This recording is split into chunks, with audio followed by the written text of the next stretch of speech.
And by the way, he was begged to come back to the company last year when it was facing a tough time. There was a sense that Reddit needed to be saved and that you'd lost connection with users and moderators. What have you done to change that, and how is it going?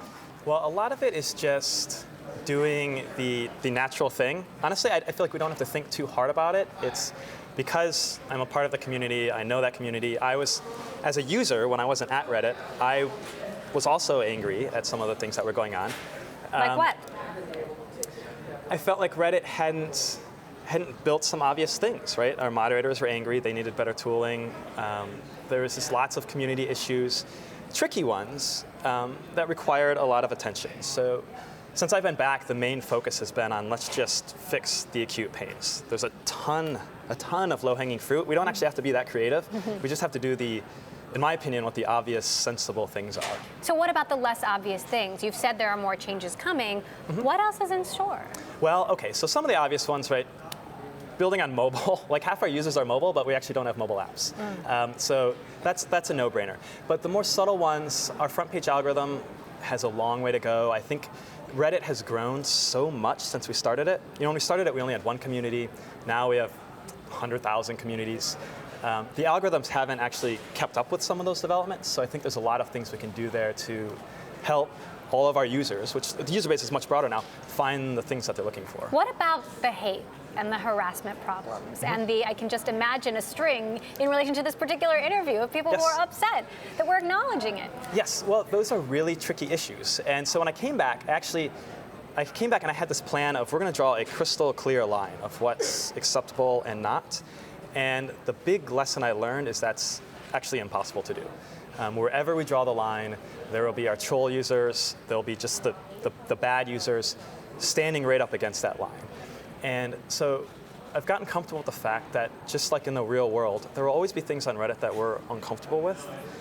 What is important to us is making sure that other Reddit users feel like they're welcome. Right. And so I feel much more strongly. There are thousands of users. I mean, how do you make them all happy? Well, so we don't have an obligation to make everybody happy or even not offended, but not abused is a big one. So policing user behavior is actually something we're doing much, much better at. We've built a bunch of new content policies and released those.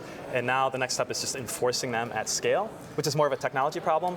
But technology problems are something we're really comfortable with. Actually responding to all of our reports and dealing with things that way. Now when it comes to the actual tricky content, like the content that I personally or we personally at the company don't want to see there, those conversations are much longer. So when you're thinking about the changes that you have planned, how does Reddit look differently, let's say 2 years from now, than it does today? What things, there's the subreddit feature, there's the front page. So one of the challenges we have right now is we have two classes of users. We have a class of users that we would call the Redditors, that get Reddit. They know how deep it is, how broad it is, how magical it is. They participate in many different communities. And then we have a bigger chunk of users. Probably at any point, we've probably seen every English-speaking internet user at some point, but we don't always grab a hold of them. They come to Reddit, they consume whatever content they were linked to, and then they leave. We have a bunch of users who, for example, think Reddit is the largest sports forum, which it very well be, but there's so much more to it. So the big challenge on my mind is how do we expose those users to all of the other facets of Reddit, that all of the other facets of their personalities would find a home. How much are you thinking about monetizing Reddit? And not just bringing it back to where it was in terms of traffic, but turning this into a sustainable business? So there's a short-term view, which is, in my mind, the answer is probably about 20% of my time.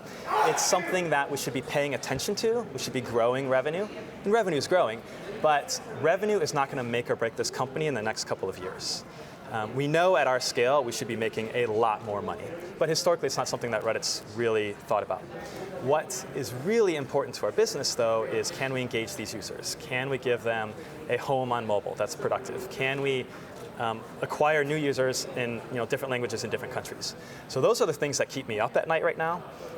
Monetization, we'll do the obvious things. We'd be a fool not to, but we don't need to be creative about it for quite a while yet.